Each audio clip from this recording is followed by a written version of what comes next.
The headphones came off, and the 11-year-old frowned at the glass. That's not the right mic. 4 people froze. The lead engineer's hand hovered over the volume slider. The assistant, holding a clipboard, glanced at the microphone. The producer leaned forward in his chair, squinting through the control room window. The sound tech set down his coffee. Nobody moved. What do you mean, not the right mic? The lead engineer's voice crackled through the talkback speaker. Michael pointed up at the silver grill. It sounds thin. Kid, that's a Newman U67. Cost more than your dad's car.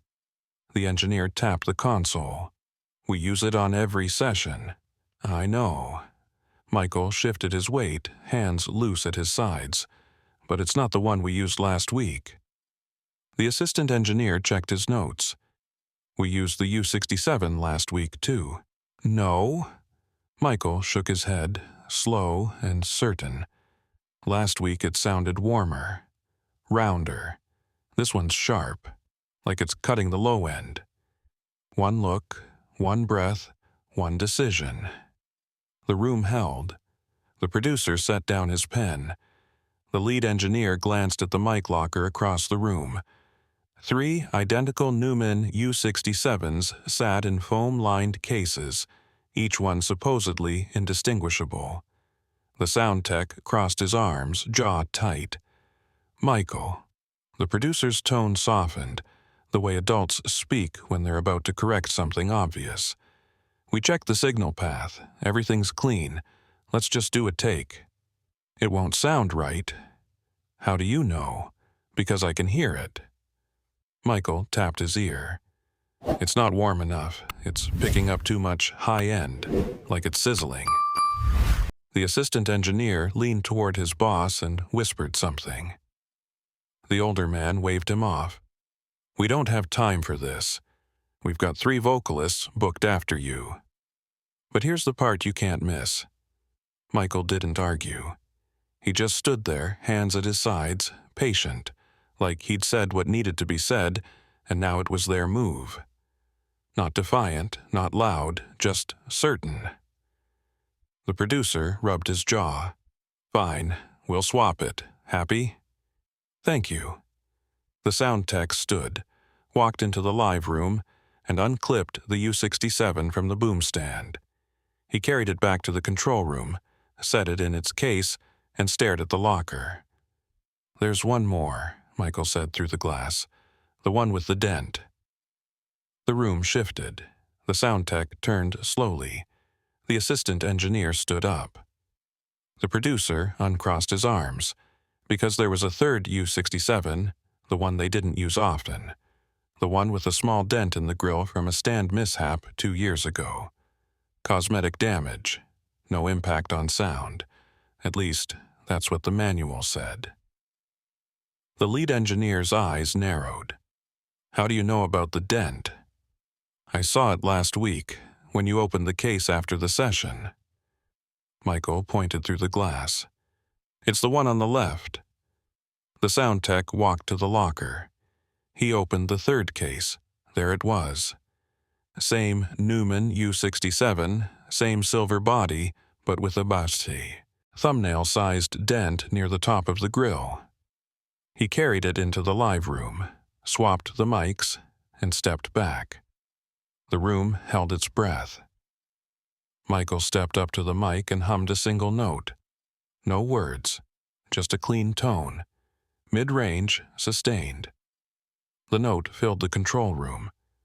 The engineer watched the meters. The assistant watched Michael. The producer watched both. Michael opened his eyes. That's the one. The difference wasn't huge. It wasn't night and day. But it was there. A warmth in the lower tones. A smoothness in the high end. A presence that wrapped around the sound. The engineer's hand moved to the tone controls, then stopped. He didn't need to touch anything. Silence. Not the waiting kind. The kind that comes from an 11-year-old catching something 4 professionals missed. The kind that sits in your chest and makes you rethink every assumption you walked in with. The kind that changes how you listen. The assistant engineer stared at his notes. The sound tech stared at the mic. The producer stared at Michael through the glass, slow and deliberate, like he was seeing him for the first time. "How did you know?" the producer asked. Michael shrugged. "I just heard it." "1 second, don't skip this part. This wasn't about showing off, it was about the sound." Michael had recorded vocals the week before with that exact microphone. He'd stood in front of that mic, sung the same melody, felt the way his voice resonated in his chest and came back through the headphones. He knew the exact texture of that sound, the warmth, the air, and when the playback didn't match his internal reference, he knew something was off. Most singers wouldn't have noticed, but Michael wasn't most singers. The lead engineer sat back down at the console. He didn't say anything, but his hands moved differently now, checking the input levels twice, glancing at the mic position. He pulled up the session notes from last week and scrolled to the equipment log. There it was. U67, Unit 3, dented grill. He circled it with a pen. The assistant engineer looked at Michael through the glass with something close to respect.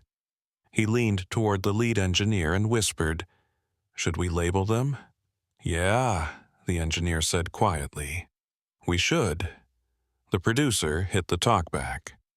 His voice came through softer than before. "You good to start?" "Yeah." "All right, let's go from the top." But the energy in the room had changed. The tape rolled, the musicians cued, the lights dimmed for the first take. And when Michael sang, everyone listened a little closer. Not because they doubted him, because they didn't. What you heard was only the surface, the difference between talent and precision. Talent is singing the note. Precision is knowing when the note's been colored by the wrong microphone and being able to tell a room full of adults. The session ran another 3 hours. Michael nailed every take. The sound tech wrote Unit 3 Preferred on a label and stuck it inside the case. Nobody questioned Michael again. Between takes, the lead engineer walked over to the mic locker. He'd open each case, look at the microphones, close them slowly. The assistant asked what he was thinking. "That kid hears things we don't," the engineer said. "You think the dent changed the sound?" "I think it doesn't matter what I think." The engineer closed the case. He was right. The assistant nodded. He got it. This wasn't about the dent anymore. It was about the 11-year-old on the other side of the glass who could hear what 4 professionals couldn't. When the session wrapped, the sound tech coiled his cables in silence. The assistant engineer labeled the 3 U67 cases. 1, 2, 3, then added a star next to the third one. The producer made a note on his legal pad. Always use number 3 for MJ vocals. Michael sat on a stool in the corner, swinging his legs, waiting for his ride. His sneakers didn't reach the floor. He hummed the last chorus under his breath, adjusting the phrasing in his mind, wondering if the echo should fade faster. He wasn't thinking about what he'd done. He was thinking about the next song, about the harmony they'd try tomorrow. Notice the shift. He wasn't proud. He wasn't embarrassed. He was just ready for the next thing. The sound tech walked past him on the way out. He stopped, hesitated, then looked down. "Hey, that was sharp." Michael looked up. "Thanks. How old are you?" 11. The tech nodded slowly, like he was calculating something. How many 11-year-olds could hear what this one just heard? The answer was close to 0. "See you next week," the tech said. "See you." The door clicked shut. The studio went quiet. The mic hung in the booth, still and perfect.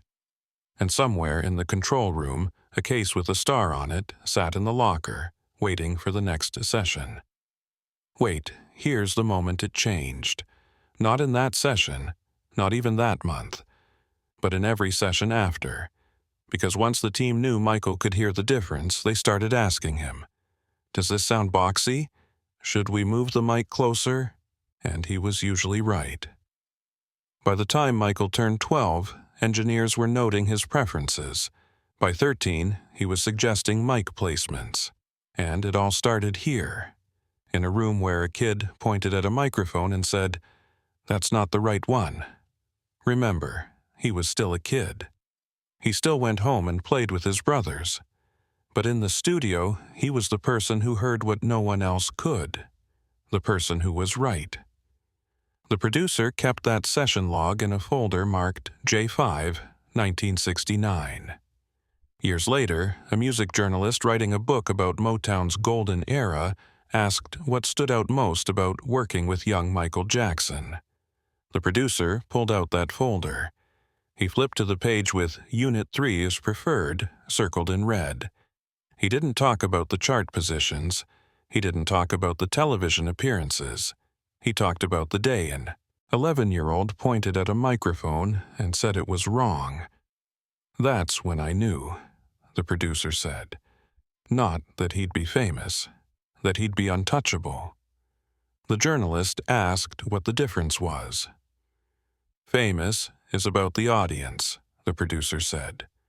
"Untouchable is about hearing things nobody else can and being right every time. Greatness isn't about the spotlight. It's about knowing the microphone's wrong when the meters say it's fine. It's about the work. And Michael cared about the work." The session ended, but the lesson didn't. Every engineer who worked with Michael after that day knew. If he says something's off, it's off. Check it, fix it, don't argue. The mic was wrong. He knew. He said so. In a studio in 1969, an 11-year-old showed 4 professionals what it meant to truly listen.